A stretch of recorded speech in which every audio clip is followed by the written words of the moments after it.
नमस्ते दोस्तों। ऐसे तो मैं दिन भर की कामकाज से थकी हुई थी। वीडियो बनाने का बिल्कुल मूड नहीं था, पर अचानक से मैं एक ऐसा वीडियो सुन लेती हूँ कि मुझे लगता है कि आप सबको भी चेतावनी दे दूँ, सावधान कर दूँ। इसीलिए आज मैं ये छोटा सा वीडियो बनाने वापस आ गई। क्या हुआ ना कि एक टीचर दिल्ली में पकड़े गए हैं। आज के तारीख में आप लोग जानते हो कि ऐसा सब कुछ हो रहा है कि इंसान इंसान पे भरोसा ही नहीं कर पा रहा है। दिल्ली में एक टीचर फ्री में पढ़ाते हैं और वो 1 रुपया क्योंकि नहीं लेते, उनके पास बहुत से स्टूडेंट पढ़ने जाते हैं और वो टीचर उन स्टूडेंट्स में को इंजेक्शन लगाते हैं ये कहते हुए कि बच्चों की दिमाग तेज होगा। कुछ बच्चों को ऑलरेडी इंजेक्शन लगा चुके हैं और कुछ बच्चों को वो प्रेशराइज कर रहे थे इंजेक्शन लगवाने के लिए। उनके पास से वो खुद अपने हाथों से इंजेक्शन लगाते हैं। क्यों लगाते हैं? कि दिमाग तेज होगा। पर दिमाग तेज ऐसे नहीं होता है। दिमाग तेज होने की एक रास्ता एक है कि वो जन्म से ही हेरिडिटी जिसको बोलते हैं, उस हिसाब से हेरिडिटी से दिमाग तेज आते हैं कुछ लोगों को। दूसरा है कि जब एक इंसान लगातार एक चीज को कसरत करते रहते हैं तो वो पढ़ाई में अगर वो एक ही चीज को प्रैक्टिस करते रहे तो दिमाग तेज हो ही जाता है। आहिस्ता आहिस्ता वो उनके ग्रिप में आ जाता है। बट इंजेक्शन लगा के दिमाग तेज कभी नहीं हो सकता है, ये झूठ है। क्या इंजेक्शन में है, क्यों डालते हैं ये दिमाग तेज के बहाने, क्या करना इनके मंसूबे हैं, अभी तक पुलिस को पता नहीं चल पाया। इसीलिए बच्चों की मामला है तो मैंने सोचा कि आप सबको भी इसका जानकारी दे दूं, क्योंकि हम सब बच्चों को लेके बहुत ज्यादा सेंसिटिव होते हैं, पॉजिटिव होते हैं। हम लोग बहुत मेहनत से अपने बच्चे पालते हैं, तो आप लोग भी प्लीज चौकन्ना हो जाइए। अपने अपने बच्चों को अगर ट्यूशन पढ़ाने भेजते हो तो प्लीज उनका पूरा जानकारी रखो कि बच्चों के साथ क्या क्या हो रहा है, बच्चे वहाँ क्या सीख रहे हैं। क्योंकि बच्चा वहाँ पे अगर किसी कारण कोई मेंटल दबाव में है तो वो आपसे खुल के बोल पाए, ये होना बहुत जरूरी है। अगर उन बच्चों ने नहीं बोला होता, दूसरे बच्चों की तरह चुपचाप इंजेक्शन ले लिए होते तो आज ये बात पता नहीं चल पाता था। तो प्लीज अपने बच्चों को ध्यान रखिए। अपने बच्चे ट्यूशन पढ़ने जा रहा है तो क्या पढ़ाई कर रहा है, ना कर रहा है, सच में पढ़ाई कर रहा है या नहीं कर रहा है। इधर ऑनलाइन ट्यूशन हो या क्लास में जा रहे हो, जो लोग अभी भी प्राइवेट ट्यूशंस जा रहे हैं, हर जगह पे प्लीज केयरफुल रहिए। ध्यान रखिए अपना बच्चे का, अपने बच्चे के साथ कम्युनिकेट कीजिए अच्छा से, ताकि वो पूरा दिल खोल के सारा बोल पाए। और ऐसे लोगों से जो दिमाग तेज होने की बहाने या कुछ भी बच्चों के साथ करने की कुछ भी गलत मंसूबे रखते हैं, उनसे बच्चों को बचा लीजिएगा।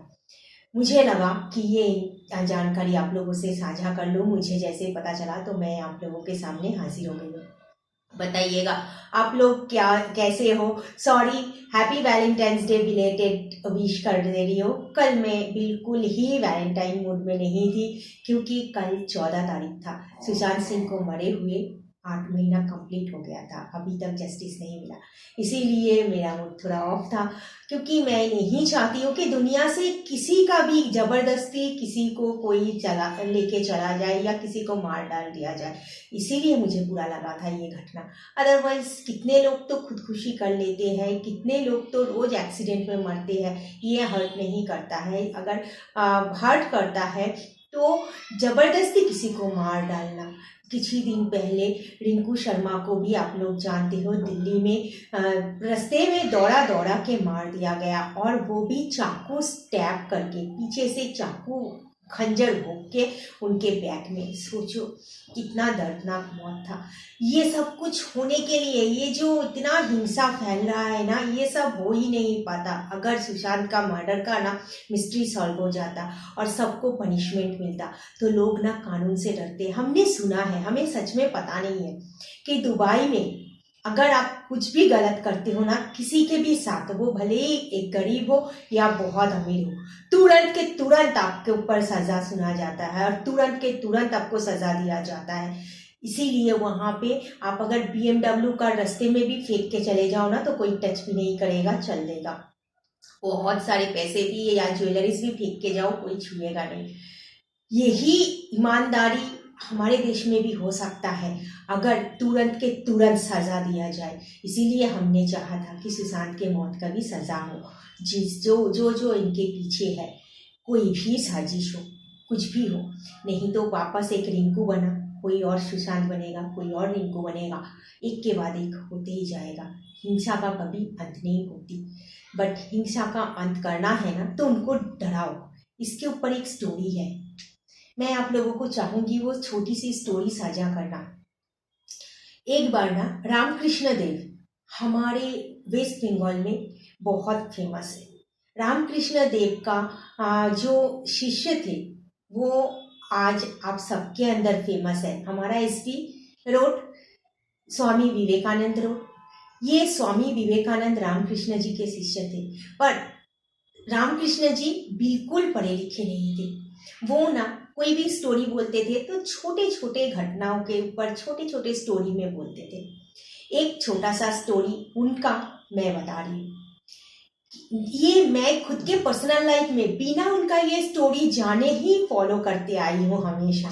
जी हाँ, मुझे पता नहीं था ये स्टोरी, बट बेटे को रोज स्टोरी बोलने के चक्कर में मैं बहुत सारा ऐसी चीजें जानने की कोशिश करती हूँ जिससे उसको मैं सिर्फ राजा रानी की स्टोरी नहीं बोलूँ, बस प्रैक्टिकल लाइफ का स्टोरी सिखा पाऊँ। इसीलिए मैं ऐसे स्टोरीज देख लेती हूँ, सुन लेती हूँ या पढ़ लेती हूँ, तो मुझे पता चल गया। स्टोरी ऐसा है, एक गांव में एक गार्डन था। वो गार्डन में ना बच्चे खेलने नहीं जा पाते थे क्योंकि वहां पे एक बहुत ही डेंजरस सांप था। वो सांप अगर डस ले तो इंसान तुरंत के तुरंत मर जाएगा। और वो सांप रहता था एक बड़ा सा पेड़ के अंदर छुप के। इसीलिए सबके सब डरते थे, कोई नहीं जाता था उस गार्डन में खेलने। तो एक साधु जी आए उस गांव में और सबको बोले, क्या हुआ, बच्चे सब ऐसे घर के अंदर चुपचाप क्यों बैठे रहते हैं? तो सबने बोला, महाराज जी वो सांप के कारण कोई नहीं जाता है गार्डन में खेलने, वहां पे ग्राउंड में खेलने। तो महाराज जी ने बोला, कल से सारे बच्चे खेलने जाएंगे, कोई प्रॉब्लम नहीं होगा। महाराज जी चले गए गांव से। जाते जाते वहां सांप से मिले और सांप को बोला कि देखो, तुम जो ये पाप कर रहे हो ना, इससे बचने के लिए मैं तुमको ये मंत्र दे के जाता हूँ, किसी को डसना नहीं, तो फिर ये मंत्र खराब हो जाएगा। 1 साल बाद मैं आऊंगा और मैं देखूंगा कि तुम्हारा मंत्र का फल क्या हुआ। तो 1 साल तक वो सांप ने किसी को नहीं डसा, चुपचाप रहते गया और सबने देखा सांप तो डसता नहीं है, कुछ भी नहीं करता है। तो आहिस्ता आहिस्ता वो लोग सांप के ऊपर डर निकल गया और ग्राउंड में आके खेलने लग गया। कोई कोई बदमाश इंसान, बच्चे ईटा उठा के, पत्थर उठा के वो सांप को मारता था। एक बार सांप उसमें जख्मी हो गए और सांप को चलने फिरने का ताकत भी खो दिया, बहुत कमजोर पड़ गया क्योंकि वो टाइम पे निकल के खाना नहीं खा पाता था। आहिस्ता आहिस्ता अंधेरे रात में निकल के थोड़ा थोड़ा जो भी खाना अंधेरे में मिले उसी से कैसे तैसे वो जी रहा था। ऐसे में एक दिन साल निकल गया और साधु जी आए तो देखे कि बहुत गार्डन में भरे हुए बच्चे खेल रहा है। तो सबको पूछे तो सबने बोला, अभी सांप कुछ नहीं करता है, वो तो खुद ही चल फिर लायक नहीं रहा। तो महाराज जी को बहुत ताज्जुब हुआ।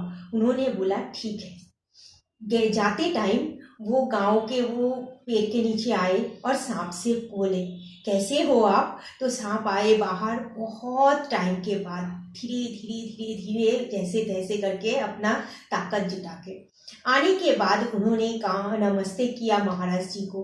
तो महाराज जी ने कहा, क्या हुआ, आप इतना कमजोर कैसे पड़ गए हो? उसने किसी के लिए बुराई नहीं किया।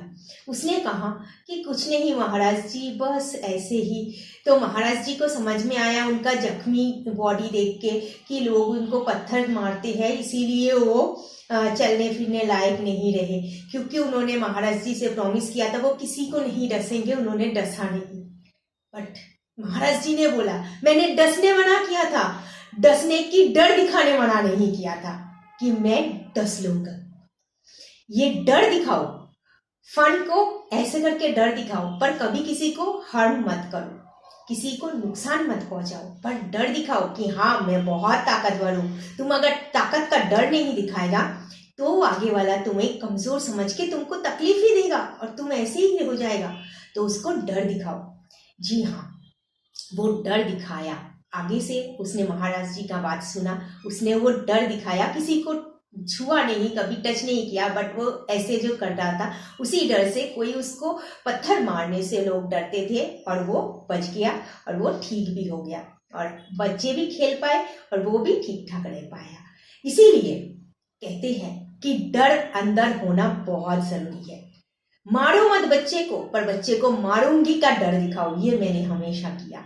तो आप लोग भी ना सही सबक सिखाने का लिए आप लोग भी ये करो।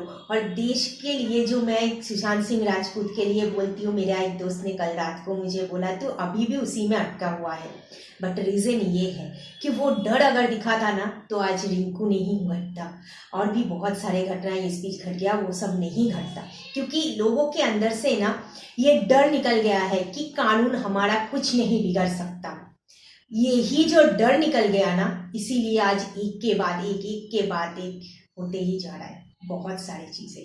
पर कानून अपना डर अगर दिखाएगा कि हाँ मैं ताकतवर हूँ, तो शायद ये सारे लोग ये गलतियां करने से रुक जाए, गलतियां कम हो जाए, ये जो हिंसाएं फैल रहा है ये कम हो जाए। मुझे ऐसा लगता है। आप लोगों को कैसा लगता है बताइएगा जरूर। ये स्टोरी कैसा रहा, ये मेरा वाला स्टोरी नहीं है, ये रामकृष्ण देव जी का कहा हुआ स्टोरी है। हो सकता है थोड़ा सा मतलब इंग्लिश और हिंदी मिला के हो गया। कंप्लीट शुद्ध हिंदी में कोशिश तो करती हूँ पर पूरा नहीं हो पाता है, जितना हो सके बोलने की कोशिश कर रही हूँ। पर आप लोग ये मत भूलिएगा कि मेन पॉइंट जो आई थी वो बच्चा था। बच्चे को संभाल के रखिएगा और अपना भी ख्याल रखिएगा। बच्चे कहाँ जा रहा है, क्या कर रहा है, बच्चे ट्यूशन पढ़ने जब जाते हैं तो वो कितना सुरक्षित है, प्लीज़ खबर लीजिएगा। जी हाँ, बहुत चौकन्ना रहिएगा, बच्चों के मामले में बहुत चौकन्ना रहना है। अपना ख्याल रखिएगा, खुश रहिएगा, सबको भी खुशी बांटिएगा, कोशिश यही रखिएगा। दुनिया छोटी है, गोल है, भगवान की बनाया हुआ ये दुनिया, धरती खूबसूरत बन सकती है हम सबकी कोशिश से। टुगेदरली हम लोग हमारे देश को भी बचा सकते हैं, धरती को भी खूबसूरत बना सकते हैं। सिर्फ एक हिंसा भूल के, हिंसा रहेगा ना तो सब कुछ बर्बाद कर देता है और हिंसा नहीं रहेगा ना तो सब कुछ खूबसूरत बन सकता है। अगर मेरे चैनल पसंद आए तो please like share and subscription दे दीजिएगा। आप लोगों की सपोर्ट बहुत कुछ बोलने में मदद करती है। आप लोग बताइएगा आप लोगों ने कैसे जी बिताया 14th फेब। हमने तो हमारा बता दिया, एक बड़ा सा की आइसक्रीम लाई थी मैं फैमिली पैक और वो पूरा खा गई। ऐसे ही करके मैंने अपना मूड को ठीक किया क्योंकि मैं बहुत ज़्यादा अपसेट थी। का रीज़न तो बता ही चुकी हूँ। आप लोग बताइएगा आप लोगों ने 14th फेब क्या क्या किया। नमस्ते।